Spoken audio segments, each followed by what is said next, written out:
வணக்கம் நண்பர்களே, அனைவருக்குமே பார்த்தீங்கன்னா வணக்கம்.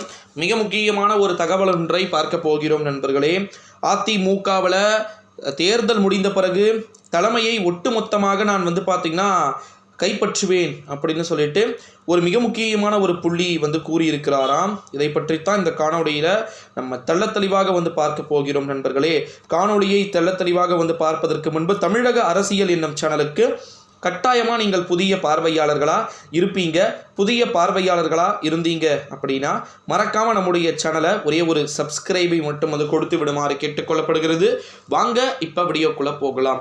தேர்தல் முடிந்த பிறகு பார்த்தீங்கன்னா தலைமையை கைப்பற்றுவேன் அப்படின்னு சொல்லியிருக்கீங்களே ப்ரோ, யார் சொல்லியிருக்காங்கன்னா டிடிவி தினகரன் அதிமுகவில் ஜூன் 4ஆம் தேதி மதியத்திலிருந்து டிடிவி தினகரனின் காலடியில் பார்த்தீங்கன்னா வந்து சேரும் அப்படின்னு சொல்லிட்டு சொல்கிறாரு. யார் நல்லா புரிஞ்சுக்கோங்க. டிடிவி தினகரனின் காலடியில் ஜூன் 4ஆம் தேதி அதிமுக வந்து சேரும் அப்படின்னு சொல்லிட்டு டிடிவி தினகரன் அவர்கள் உற்சாக மிகுதியில் இருக்கிறார். அப்போ ஓபிஎஸ் அவரை இழிச்சவாயினா இல்லை சொல்கிறேன் கேட்குறேன் நான் உண்மையிலே. பன்னீர்செல்வம் எவ்வளவு ஒரு மிக முக்கியமான ஒரு அரசியல்வாதியாக இருக்கிறார்.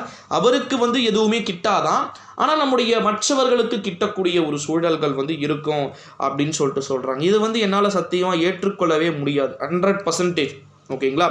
உண்மையில் சொல்ல வேண்டும் என்றால் தேர்தல் முடிந்த பிறகு ஒட்டுமொத்த தலைமையையும் கைப்பற்றுவேன் அப்படின்னு சொல்லிட்டு பன்னீர்செல்வம் ஒருபுறம், டிடிவி தினகரன் ஒருபுறமும் மாறி மாறி பிரச்சாரங்களையும் யுக்திகளையும் மாற்றிக்கொண்டிருக்கக்கூடிய ஒரு சூழ்நிலையில தான் தேர்தல் முடிந்த பிறகு எப்படி மாறும். உண்மையில் அதிமுக ஜெயிக்கல, அதிமுக ஒரு கட்சி, அதிமுக தேமுதிக போன்ற கூட்டணி கட்சிகள் எல்லாம் சேர்ந்து மற்ற கட்சிகள் ஜெயிக்கிறதா? அதாவது இப்போ எப்படின்னா, இப்போ பிஜேபி தலைமையில் பிஜேபி, ஏசிய சண்முகம், சரத்குமார், அதுக்கப்புறம் பாமக, தமிழ் மாநில காங்கிரஸ், இவங்க எல்லாருமே பார்த்திங்கன்னா இருக்கிறாங்க.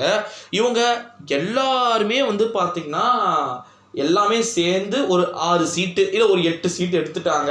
ஆனால் ஏடிஎம்கே 0 இல்லை 2 அப்படின்னா தேர்தல் ஆணையத்தின் மூலமாக பார்த்தீங்கன்னா எப்படியாவது பன்னீர்செல்வமோ அல்லது டிடிவி தினகரனோ அதிமுகவின் தலைமையை கைப்பற்றி விடுவார்கள் அப்படின்னு சொல்லிட்டு ஒரு குண்டை தூக்கி போட்டு இருக்கிறத நம்மளால் பார்க்க முடிகிறது நண்பர்களே.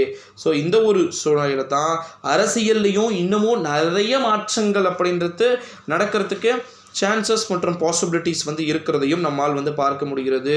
ஸோ குறிப்பாக தேர்தல் முடிந்த பிறகு பல்வேறு விதமான யுக்திகள் தொடங்கக்கூடும். ஸோ அந்த யுக்திகளின் அரசியல்கள் எப்படி இருக்க போகிறது, எந்த மாதிரியான நிகழ்வுகளை கொடுக்க வாய்ப்புகள் இருக்கிறது அப்படின்றத நம்ம கம்பல்சரி பார்க்கத்தான் போகிறோம் நண்பர்களே.